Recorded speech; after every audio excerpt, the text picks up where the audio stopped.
কলকাতার বেলঘরিয়ার বাসিন্দা রজত ঘোষ পরিবারের সদস্যদের নিয়ে দুর্গাপুরের সিটি সেন্টারের একটি বেসরকারি রেস্টুরেন্টে খেতে আসেন। সেখানে পরিবারের জন্য চিকেন তন্দুরি অর্ডার করা হয়।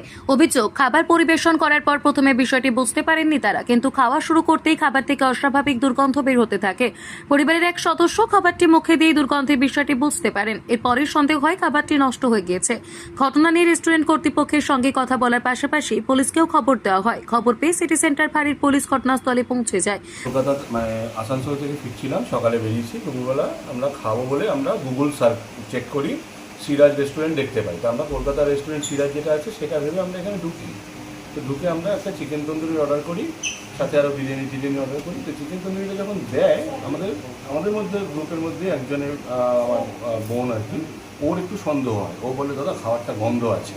তা আমরা ওকে বলি যে না, মনে হয় না। তা আমরা ওদেরকে সার্ভ করে তাকে দেখে বলি যে ভাই, এটা কি টাটকা চিকেনটা নাকি কোনো গন্ডগোল আছে? ও তখন আমাদের কনফিডেন্সের সঙ্গে বলে না, একদম ফ্রেশ আছে এটা। তখন আমাদের খেতে খেতে যেটা হয়, আমরা খাওয়া শুরু করে দিয়েছি। বেশ কিছুটা খাওয়ার পরে দেখতে পাচ্ছি ভেতর থেকে একটা বিচ্ছিরি পচা গন্ধ বেরোচ্ছে, যেটা পুরো রুমটা মুহূর্তের মধ্যে গন্ধ হয়ে গেছে। কি অর্ডার করেছি? চিকেন তন্দুরি। তো আমরা সঙ্গে ডাকি, আমি এসে করে পুলিশকে জানাই। পুলিশ এসে ওনারা ব্যাপারটা দেখে, ওনারাও অ্যাকসেপ্ট করে। তখন এরা সবাই অ্যাকসেপ্ট করছে, আমরা চেঞ্জ করে দিচ্ছি, পয়সা দিতে হবে না। না, পয়সার তো পরের কথা, আমরা শরীর খারাপ হলে কী হবে? তখন ওনারা বলছে আমাদের রেসপন্সিবিলিটি। আমি বললাম, আমি কলকাতা ফিরে যাবো, আমি এখানে আর থোড়াই আসবো। ওদের মধ্যে চ্যালেঞ্জিং পুরো খাবারটাই গন্ধ পচা। 6-7 পিস ছিল, 4-5 পিস পয়সা। আপনারা পুলিশে কমপ্লেন করেছি। পুলিশ এসে আমাদের গাইড করলেন যে ফুড সেফটি ব্যাপারে হবে। আমি আমাদের হোয়াটসঅ্যাপ থেকে বা আমরা চেষ্টা করলাম ফুড সেফটি কাকে করলেন? আমরা চেষ্টা করেছি, আমাদের যেইটুকু আমরা গুগল থেকে বের করে নাম্বার পেয়েছি সেখানে আমরা জানিয়েছি। রোববার অফিসার চেঞ্জ হয়ে গেছে, ফুড সেফটি অফিসাররা কাউকে ধরতে পারেনি। আমার কাছে ছিল মিস্টার শুভেন্দু অধিকারী, আমাদের চিফ মিনিস্টার, তার নাম্বার ছিল, তাকে আমি হোয়াটসঅ্যাপে ভয়েস মেসেজ করেছি। অগ্নিমিত্র বলকেও আমি করেছি। আমাদের উদ্দেশ্য কোনো ইসে না, আমাদের উদ্দেশ্য পরিষ্কার যে আমরা তো সচেতন নাগরিক, চারিদিকে আমরা সচেতন।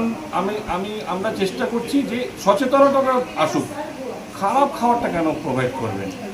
কি নাম আপনার? নাম? আমার নাম রজত ঘোষ। আপনি কোনো ডিপার্টমেন্টে আছেন? না, আমি এমনি ডিপার্টমেন্ট, মানুষের ডিপার্টমেন্ট। আপনার বাড়ি কোথায়? উঠছে আপনাদের নামে যে খারাপ খাবার বা পচা খাবার দেওয়া পচা হয়েছে। মাংস তাদেরকে পরিবেশন করা হচ্ছে। नहीं, हम लोग ऐसा खाना सर्व नहीं करते थे। हम लोग बहुत साल से यहाँ पे सर्व कर रहे हैं, बहुत लोग को सर्व कर रहे हैं, बहुत अच्छा रेपुटेशन रखे हैं, नाम भी अच्छा रखा है। बिरयानी वगैरह हम लोग सर्व करते हैं अच्छा। खराब खाना सर्व करने का हम लोग कभी पर्पस रहता नहीं। क्या खाना दिए थे आज? हम लोग तंदूरी दिए थे, उसमें उनको थोड़ा सा तंदूरी स्मेल चिकन? मिला। जी, उनको थोड़ा सा उन्हें स्मेल मिला। हम लोगों ने बोला कि उस बैच का हम लोग चेक कर लेते हैं, आपको रिटर्न करके दूसरा खाना सर्व कर दें। चिकन में गंद था क्या? उसमें मेरे को समझ में नहीं आया, मसाला का ऐसा समझ में आ रहा है कि स्मेल पंच हो गया उसमें, तो मैं समझ ही नहीं पाया। আপনারা কি টেস্টে পাঠাবেন যে খাবারটা যে টাটকা ছিল না কি খারাপ ছিল এরকম কিছুর জন্য?